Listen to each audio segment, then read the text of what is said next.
तुमचा पराभव झाला? धार्मिकता होती आणि मुस्लिमांचा फतवा आणि हिंदूंचा बटेंगे तो कटेंगे, या सगळ्या धार्मिक राजकारणामध्ये आमचा सेवेचा झेंडा हारलेला दिसतं.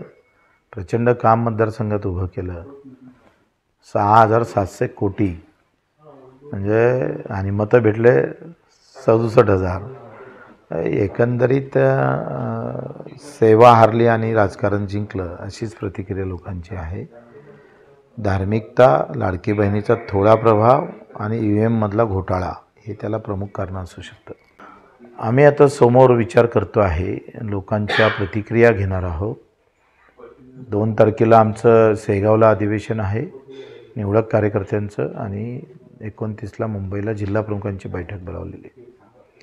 आणि आम्ही 4 प्रश्न लोकांना विचारणार: सत्ता का सत्तेच्या बाहेर, झेंडा का सेवा, यावर ज्या प्रतिक्रिया येईल आणि त्या पद्धतीनं आम्ही समोर जाऊ. रस सरो वैद्य मोरो हा अजेंडा वापरू नये.